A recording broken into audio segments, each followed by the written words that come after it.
नमस्कार, consumers king में आपका स्वागत है। आपके साथ मैं हूं मानसी दवे और आज भी एक अहम मुद्दा लेकर हाजिर हैं हम। मुद्दा है मेंटल हेल्थ का। जी हां, जब फिजिकल हेल्थ की बात होती है तो फिर मेंटल हेल्थ की क्यों नहीं। और देश में मेंटल डिसऑर्डर के मरीज जो हैं वो तेजी से बढ़ रहे हैं, इसीलिए ये मुद्दा जो है अहम और जरूरी हो जाता है। वहीं सबसे चिंताजनक बात यह है कि इनमें से 60% मरीज जो हैं उनकी उम्र 35 साल से कम की है। जी हां, यानी जिस युवा आबादी को देश की ताकत कहा जाता है वही आज सबसे ज्यादा मेंटल दबाव झेल रही है। एक्सपर्ट्स के मुताबिक पढ़ाई का बढ़ता दबाव, नौकरी का तनाव, डिजिटल दुनिया में जरूरत से ज्यादा समय बिताना और बढ़ता अकेलापन युवाओं की मेंटल सेहत को कमजोर कर रहा है। हालात ऐसे हैं कि डिप्रेशन, एंजाइटी और स्ट्रेस अब आम समस्याएं बनती जा रही हैं। जिन चीजों की बात भी हम नहीं करते थे वो समस्याएं अब आम सी होती जा रही है। सबसे बड़ी चिंता यह है कि समय पर इलाज न मिलने पर ये मानसिक समस्याएं जीवन भर की बीमारी बन सकती हैं। एक्सपर्ट साफ कहते हैं कि शुरुआती पहचान और सही इलाज से इन बीमारियों को रोका जा सकता है। सवाल यही है कि क्या हम वक्त रहते जानेंगे या एक पूरी पीढ़ी को इसकी कीमत चुकानी पड़ेगी और उसके बाद हम कोई सल्यूशन निकालेंगे। ऐसे कई और बड़े सवाल खड़े हो जाते हैं इस वक्त। क्या 60% मेंटल डिजीज कम उम्र में शुरू हुआ है तो इसके इलाज में देरी क्यों हो रही है? सबसे बड़ा सवाल। क्या युवा की मेंटल हेल्थ को नजरअंदाज कर रहे हैं हम? 70 से 80% मरीजों तक मेंटल हेल्थ का इलाज क्यों पहुंच नहीं पा रहा है? लूप होल कहां पर है? स्कूल कॉलेज में मेंटल हेल्थ समस्याओं को प्रायोरिटी क्या दी जाएगी या नहीं? क्या इसे एक सब्जेक्ट बनाया जाएगा या नहीं? हम कई सारे सब्जेक्ट पढ़ते हैं लेकिन नीड ऑफ द आवर है कि इसे भी करिकुलम का हिस्सा बनाया जाए। अगर अभी कदम नहीं उठाए गए तो क्या एक पूरी पीढ़ी इसकी कीमत चुकाएगी? इन तमाम सवालों के जवाब तलाशने की कोशिश होगी और इसी कोशिश में हमारे साथ एक्सपर्ट की पैनल भी जुड़ गई हैं। चलिए हमारे एक्सपर्ट्स का स्वागत करते हैं। डॉक्टर निमेश जी देसाई हैं हमारे साथ, पूर्व director IHBAS। Gayatri Valiyath Nand Kumar psychologist हैं हमारे साथ। डॉक्टर जी प्रसाद राव, पूर्व प्रेसिडेंट इंडियन साइकेट्रिक सोसाइटी। और डॉक्टर समीर मल्होत्रा हमारे साथ जुड़ गए हैं, principal director Max super speciality अस्पताल से। मिस्टर मल्होत्रा, बहुत स्वागत है आपका ET Now स्वदेश पर अपना समय हमें देने के लिए। सबसे पहले आपका शुक्रिया। और मेरा सबसे पहला सवाल, इस पूरे सिनेरियो को, इस पूरी सिचुएशन को आप कैसे देख रहे हैं? कम उम्र में मेंटल डिसऑर्डर की शुरुआत के पीछे की सबसे बड़ी मेडिकल वही लाइफस्टाइल ट्रिगर आपके हिसाब से क्या है? देखिए, आपको सबसे पहले तो मैं मुबारकबाद देना चाहूंगा आपके चैनल को कि आपने इस मुद्दे को उठाया है, क्योंकि हर घर को छूता है और समाज को बहुत अधिक रूप से इन्फ्लुएंस भी कर रहा है मुद्दा इस समय। हमें समझना है कि पिछले कुछ वर्षों में जो हम देख रहे हैं कि समाज के अंदर छोटे बच्चों में भी अब बीमारियां बढ़-बढ़ के हमें दिखने लगी हैं, मानसिक बीमारियां जो पहले इतनी नहीं दिखती थी। पर्सनैलिटी भी डिसऑर्डर्स हमें ज्यादा दिखने लगे हैं, यानी व्यक्तित्व की परेशानियां भी उभर के ज्यादा दिखने लगी हैं। नशे का सेवन भी हमें जल्दी उम्र में दिखना शुरू हो गया है, जबकि पहले लोग 16, 17, 18 साल पे एक्सपेरिमेंट करते थे। आज वही बच्चे 7, 8, 9 साल की उम्र में भी एक्सपेरिमेंट करने लगे हैं। तो काफी हमें चेंजेस दिख रहे हैं, समाज के अंदर बदलाव दिख रहे हैं। वो क्यों हो रहे हैं? एक तो समाज बहुत तेज रफ्तार से आगे बढ़ रहा है, ग्लोबलाइजेशन का युग है, कम्युनिकेशन का समय है। बहुत जल्द कम्युनिकेशन इधर से उधर भी चला जाता है, जो नहीं भी जाना चाहिए बच्चों तक, कुछ ऐसी बातें भी उनके सामने आजकल आ रही हैं। दूसरा, परिवार जो पहले एक तरह के रोकथाम रखते थे, परिवार का एक सिस्टम होता था, एक कुछ बड़ों की बात सुनी मानी जाती थी परिवारों के अंदर। आज हम देख रहे हैं कि परिवार के अंदर जो कुछ हायरार्की होती थी, जो समझ-बूझ होती थी और बड़े बुजुर्ग जो कुछ समझाने का प्रयास करते थे, बच्चे उसको सुनते हैं, मानने की कोशिश करते थे। आज उसमें हमें बिखराव दिखता है। उसमें हमें ऐसा दिखता है कि आजकल बच्चे जो हैं वो अपनी जिंदगी अलग से जी रहे हैं और एक घर में रहते हुए भी लोग एक दूसरे को पूरा समय नहीं दे पा रहे हैं। किसकी जिंदगी में क्या चल रहा है, ये भी माँ-बाप कई बार पूर्ण रूप से नहीं जान पाते कि बच्चों की लाइफ में क्या चल रहा है और एक दूसरे की जिंदगी में भी क्या चल रहा है। तो आज सामाजिक बिखराव हमें दिखाई देता है। जो एक फैमिली जोड़ती थी परिवार को, वो फैमिली आज हमें बिखरती हुई दिखती है, जहां पे या तो पहले हम कहते थे संयुक्त परिवार थे, उसके बाद फिर एकाकी परिवार होने लगे, उसके बाद फिर आज के युग में तो लोग अलग-अलग जी रहे हैं। तो पता नहीं चलता है कि इंसान के अंदर क्या कुछ पनप रहा है।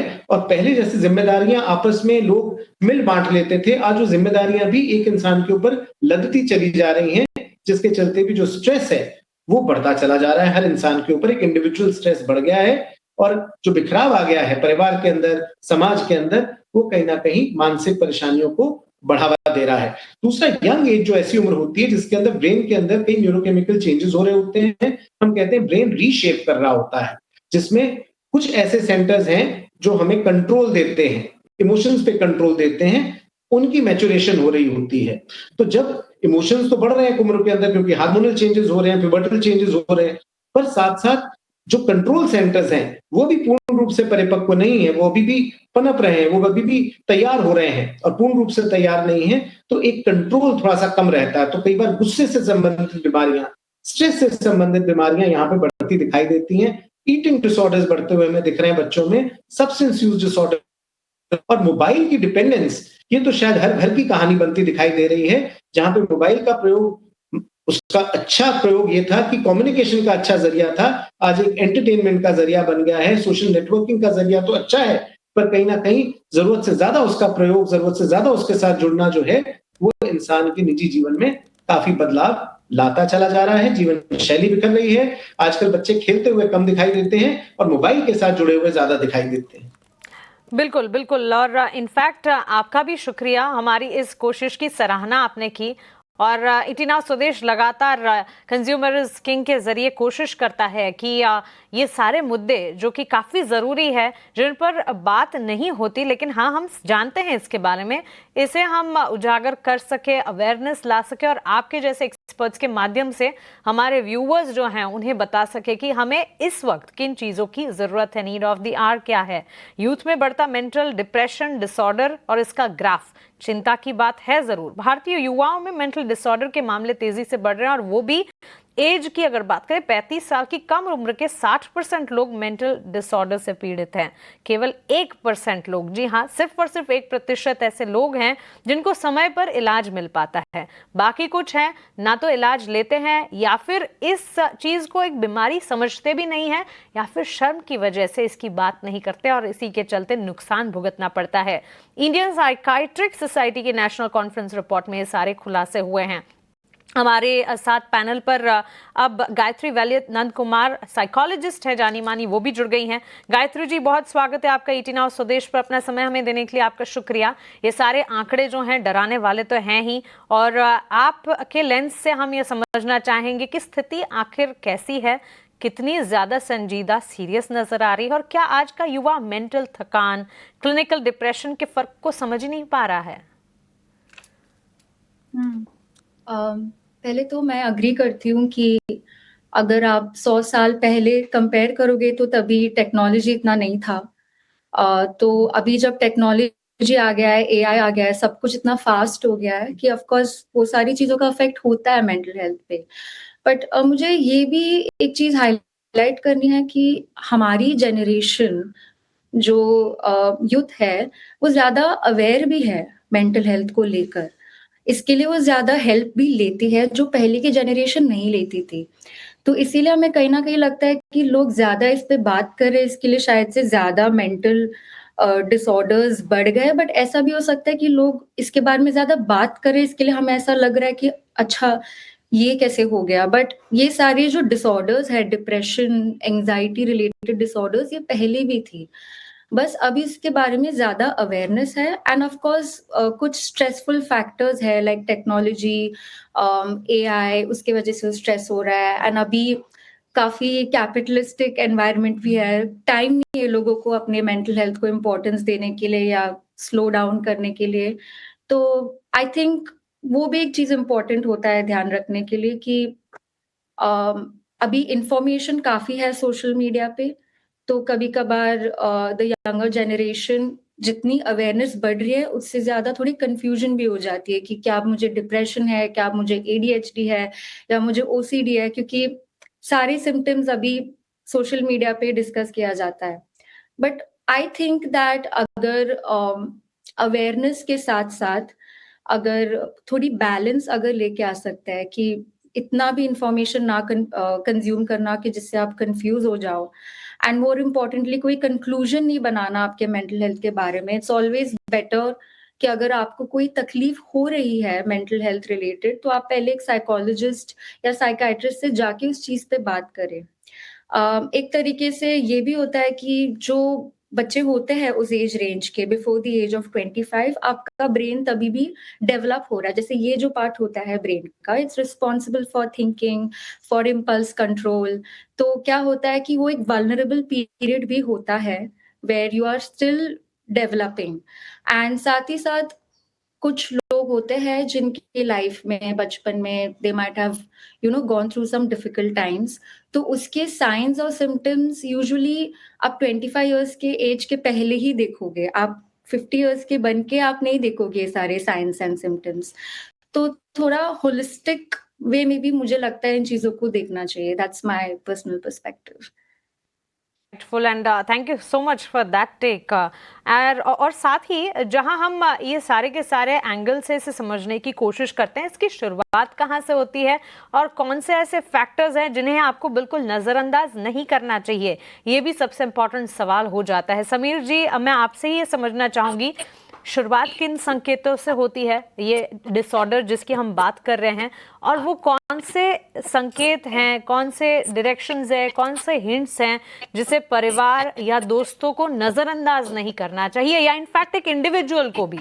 आप अपनी लाइफ को एक खुद भी रीड करते हैं, चिंतन करते हैं, मनन मंथन करते हैं, आप खुद भी तो वॉच आउट कर सकते हैं अपने बिहेवियर को। कौन से ऐसे शुरुआती संकेत हैं जिसे हमें नज़रअंदाज नहीं करना चाहिए? बहुत अच्छा आपने सवाल पूछा है। और मन के अलग अलग संकेत होते हैं। तो जैसे अगर इमोशंस की बात करें तो लगातार एक दिन में आपकी इमोशंस कई बार ऊपर नीचे चलती हैं, क्या हालात है उनके अनुसार। पर यदि आपका मन लगातार उदास रहने लग पड़ता है, खुशी की बात से भी आपका मन खुश नहीं होता, जिन चीजों पे आपका मन पहले लगता था उन चीजों में मन अब रमता नहीं है ना, आपकी हॉबीज में इंटरेस्ट अब खत्म हो रहा है, आप फोकस और कॉन्सेंट्रेट नहीं कर पा रहे, आपका दिमाग एकाग्रचित्त नहीं हो पा रहा है, आपकी नींद खासतौर पे यदि डिस्टर्ब होने लगी है और एक आध दिन नहीं कई कई दिनों से आपकी नींद डिस्टर्ब चल रही है, तो ये संकेत है कि कुछ प्रॉब्लम चल रही है हमारे अंदर। अच्छा, अगर आपका गुस्सा जरूरत से ज्यादा बढ़ गया, कोई भी इमोशन जरूरत से ज्यादा बढ़ रही है और लगातार चल रही है और बहुत फ्रीक्वेंटली बढ़ रही है, तो फिर सचेत होने की आवश्यकता है। फिर यदि आप झूठ ज्यादा बोलने लगे हैं, आप नजरें बचाने लगे हैं अपने दोस्तों से, माँ बाप से, आपकी आंखें लाल रहने लगी हैं, आपके पास कुछ ऐसी चीजें बरामद हो रही हैं जो शायद घास फूस जैसी दिखती हैं, तो हो सकता है कि आपके कदम नशे की तरफ बढ़ रहे हैं। तो वो चीजें बड़ी जरूरी हैं समझनी। फिर यदि जो आपके दायित्व हैं, जैसे अगर आप स्कूल गोइंग स्टूडेंट हैं और आप स्कूल बंक करना शुरू कर देते हैं, कम से कम जाना शुरू करते हैं, आपकी अटेंडेंस शॉर्ट हो रही है ना, या फिर अगर आप नौकरी पेशा हैं और आप नौकरी में जा नहीं रहे हैं, आपका मन नहीं कर रहा है अपने दायित्वों को संभालने का, अपनी जिम्मेदारियों को संभालने का, तो फिर सचेत होने की आवश्यकता है। यदि आप नशे की चपेट में आ रहे हैं, कई बार ये गलत धारणा है कि चलो शराब पी लो, स्मोक कर लो तो टेंशन कम हो जाएगी। टेंशन कम नहीं हो रही, आप टेंशन से भाग रहे हैं और टेंशन से भागने से टेंशन और ज्यादा बढ़ती है। तो उन चीजों को टाइमली एड्रेस करना बड़ा जरूरी है। इन चीजों को समय रहते तो इलाज बहुत अच्छे होते हैं, रिस्पॉन्स भी बहुत अच्छी आती है। जितना इसमें हम विलंब करते हैं, जितना डिले होता है, उतना वही छोटी छोटी प्रॉब्लम्स, बड़ी बीमारियां बनती चली जाती हैं और वही बड़ी बीमारियां जटिल बीमारियां बनती चली जाती हैं, जिनका इलाज और थोड़ा मुश्किल होता चला जाता है। और सबसे इंपॉर्टेंट यहाँ पे ये है कि अपने आप से, आजकल क्या है कि लोग इंटरनेट पे जाके बहुत जल्दी समझ लेते हैं कि हमें शायद ये प्रॉब्लम है, शायद हमें वो प्रॉब्लम है, कहीं ये दवाई का साइड इफेक्ट हो गया, वो इफेक्ट हो गया। ये बहुत ज्यादा इंटरनेट का यूज इन चीजों को लेके एक लेमैन द्वारा थोड़ा खतरनाक भी हो सकता है, क्योंकि उसके अंदर आपका मन ऑलरेडी विचलित है, ऑलरेडी परेशान है। आप कौन सी इंफॉर्मेशन को कितना इंपॉर्टेंट बना लेते हो अपने दिमाग में, उससे बेहतर है कि जब आप लगातार किसी इमोशन से जूझ रहे हैं, आपकी नींद डिस्टर्ब हो रही है, यदि आपके दिमाग में शक पनप रहा है, आपको ऐसा लगता है कि लोग आपके खिलाफ हैं, आपका नुकसान चाह रहे हैं, आप कई बार अनकनेक्टेड चीजों को भी जोड़ रहे हैं, या आपको कुछ ऐसा ऊट-पटांग दिखाई सुनाई देने लगा है, या आपके खाने में काफी बदलाव आने लगा है, आपकी एपेटाइट या तो बहुत बढ़ गई है या एकदम से बहुत ज्यादा घट गई है, आप हर समय थकावट महसूस करने लगे हैं, या जरूरत से ज्यादा आपके अंदर एनर्जी आ गई है, खूब खर्चा एकदम से करने लग पड़े हैं, तो इस तरह के यदि लक्षण स्वभाव के अंदर, इमोशंस के अंदर, बिहेवियर के अंदर आपको यदि दिख रहे हैं, तो जल्दी उसका उपचार कराइए। छोटे बच्चे जो होते हैं, एडीएचडी उनमें काफी देखने को मिलता है। एडीएचडी होता है attention deficit hyper activity disorder. बच्चे वैसे एनर्जी कैप्सूल होते हैं, पर जिन बच्चों को एडीएचडी है वो एक जगह स्थिर नहीं बैठ पाते। क्लास टीचर्स की अक्सर कंप्लेंट आती है कि बच्चा लगातार मूव कर रहा है, एक जगह बैठता नहीं है, बिना परमिशन के क्लास छोड़ देता है। इस तरह की हरकत, या कभी अपनी कॉपी भूला है, कभी अपनी पेंसिल भूला है, रबड़ भूला है, अक्सर हो रहा है बच्चे के साथ, तो इसका मतलब बच्चा थोड़ा केयरलेस है और अटेंशन डेफिसिट उसके अंदर शायद है। प्रॉपर असेसमेंट कराना चाहिए। इसकी प्रक्रिया होती है, प्रॉपर असेसमेंट किए जाते हैं, उसके आधार पे एक निष्कर्ष निकाला जाता है और एक मल्टी डिसिप्लिन टीम द्वारा प्रॉपर इलाज करने का प्रयास होता है, जिसमें दवाइयां न्यूरोकेमिकल करेक्शन करती हैं। बातचीत के माध्यम से, काउंसलिंग के माध्यम से कुछ समझाया जाता है परिवार को और उस मरीज को जो ग्रस्त है परेशानी से। बिल्कुल बिल्कुल समीर जी, गायत्री जी बहुत ही बेहतरीन तरीके से तथ्य के साथ सही मायने में ये पूरी प्रॉब्लम को एड्रेस कर आप अपनी सलाह दे रहे हैं। बहरहाल कम उम्र और ज्यादा टेंशन, इस मुद्दे की हम बात कर रहे हैं। यंगिस्तान बेचारा टेंशन का मारा है। क्यों? पहले मेंटल डिजीज जो है 40-50 साल की उम्र से शुरू होते थे, लेकिन अब ये एज ब्रैकेट भी कम हो गया। अब 19-20 साल की उम्र से ही इसके लक्षण जो है वो दिखना शुरू हो गए हैं, सामने आना शुरू हो गए हैं। एंजाइटी हो गया, डिप्रेशन, नशे से जुड़ी समस्याएं, ये अब आम बातें हो चली है, जिसका पहले जिक्र भी नहीं होता था।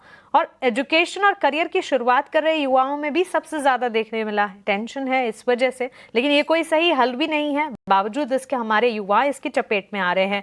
मेंटल डिजीज से जुड़ी बीमारियां युवाओं के लिए एक बड़ी चुनौती है। इसी कड़ी में हमारे साथ लगातार एक्सपर्ट्स बातचीत कर रहे हैं। एक और एक्सपर्ट हमारे साथ जुड़ गए, डॉक्टर निमेश जी देसाई हमारे साथ, पूर्व डायरेक्टर है IHBAS।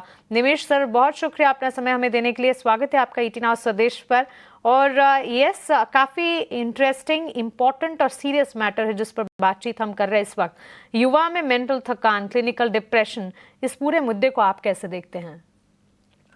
जो हमारे दोनों साथी कह रहे थे, उन्हीं चीजों को आगे बढ़ाते हुए एक दो मुद्दे ये है कि युवावस्था में और 25-30 साल की उम्र तक मानसिक रोग बुनियादी रूप से आनुवांशिक रूप से ज्यादा होते रहे, ये पहले से है। लेकिन दो मुद्दे जुड़ गए। आज का युवा वर्ग और किशोर पहले के मुकाबले बहुत ज्यादा मानसिक रूप से ट्रबल्ड है। और जो हमारी साथी कह रही थी, डिजिटल एज, ये जो हम आर्टिफिशियल वर्ल्ड में, रियल वर्ल्ड में जीवन बिताने लगे, हम सब लोग, खासकर हमारा युवा वर्ग और किशोर, ये उस मानसिक तकलीफ को और जोड़ रहा है। जो हमारे दोनों साथी कह रहे थे उससे मैं बहुत हद तक सहमत हूँ, इसलिए कि 3 लेवल की मानसिक स्वास्थ्य की जरूरतों को समझे। मानसिक बीमारियों की पहचान और उनका इलाज एक लेवल, मानसिक अशांति या परेशानी के लिए कुछ सपोर्ट, सामाजिक रूप से, पारिवारिक रूप से, और हम सब के लिए मेंटल वेलनेस, हम हमारी मानसिक स्वास्थ्य को, सब्जेक्टिव वेलबींग को पॉजिटिव रख सकें। तो इन दोनों लेवल पे, दूसरे और तीसरे लेवल पे सबका रोल है। जैसे हमारे साथी कह रहे थे, स्कूल काउंसलर्स, वेलनेस कोचेस। लेकिन जो मानसिक बीमारी की पहचान और इलाज का क्षेत्र है, मनोचिकित्सा का, मनोरोग का, वो एक स्पेशल ट्रीटमेंट है। तो उसके लिए डॉक्टर से कंसल्ट करना पड़ेगा। अक्सर होता ही है, ये जो 80% गैप हमने हमारी प्रेस रिलीज में लिखा है और आपके जरिए हम जनता तक पहुंचा रहे हैं, उसका सबसे एक बड़ा कारण ये भी है कि लोग डॉक्टर के पास, साइकियाट्रिस्ट के पास, मनोचिकित्सक के पास जाना पसंद नहीं करते। इसको हमें बदलना पड़ेगा। दूसरी बात, एक हकीकत है कि अगर इलाज शुरू हुआ तो डॉक्टर से सलाह करते हुए इलाज जारी रखें, खुद छेड़खानी न करें। तीसरी बात, जो मानसिक रोग की तकलीफें हैं उनका इलाज आज पुराने 40-50 साल पुराने मेथड की तरह नहीं है कि सिर्फ नींद की दवाई दे दी गई या व्यक्ति को बेसुध कर दिया गया। आज के वक्त में दवाइयां जो है वो ब्रेन के स्पेसिफिक एरिया में स्पेसिफिक केमिकल को घटाता है या बढ़ाता है, जिसके जरिए इलाज होता है। तो जैसे डायबिटीज का हमें पता चल गया करीब 80-100 साल पहले कि जी पैंक्रियास से इंसुलिन की रिलीज कम होती है, इसलिए डायबिटीज की बीमारी होती है, तो उसके आप तो दवाई से ठीक किया जाए या इंसुलिन सप्लीमेंट किया जाए। उस लेवल तक ब्रेन केमिस्ट्री, ब्रेन का जो माफ करें एक गंभीरता से लेकिन सरल माध्यम से मैं कहना चाहूंगा, हम सबको याद है मुन्ना भाई में जो कहा जाता है केमिकल लोचा, वो केमिकल लोचा जो अलग अलग मानसिक बीमारियों को पैदा करता है, उस लोचे को ठीक करने के लिए दवाइयां जरूरी हैं। तो दवाई से घबराइए नहीं, दवाई लीजिए, डॉक्टर से सलाह करिए और मानसिक रोगों को नॉर्मल समझिए। जी जी बिल्कुल। एक मुद्दा और जो मैं आपके सामने रखना चाहता हूं, बहुत संक्षेप में आंकड़े जो हैं दो। एक बात, वैश्विक स्तर पे दुनिया भर में मानसिक बीमारियों की तादाद 4 में से 1 है, 25%। भारतवर्ष में वो आधे से भी अभी कम है ग्लोबल फिगर्स से, 10 या 12%। तो जबकि दुनिया में 4 में से 1 व्यक्ति बीमार है और जिसको इलाज की जरूरत है, हमारे यहाँ 10 में से 1 व्यक्ति अभी बीमार है। जी जी। तो पारिवारिक, सामाजिक और बाहरी कारणों को लेकर मानसिक बीमारियों से हमारा समाज अभी तक बचा हुआ है। इसको हम बचाए रखें, अगर जल्दी इलाज करवाएं। तो दूसरी बात जो डॉक्टर समीर कह रहे थे, 99% मानसिक रोगों का इलाज सरलता से, सफलता से हो सकता है। हाँ जी। अगर हम उस विज्ञान को समाज तक पहुंचाएं जो डॉक्टर समीर की और हमारी जो साथी हैं उनके हमारे पास है। तो सबसे बड़ा हमारा जो ये 4 दिन के अधिवेशन का सबसे बड़ा मुद्दा वो ये है कि जो विज्ञान में विकास हुआ है उसको हम समाज तक कैसे पहुंचाएं।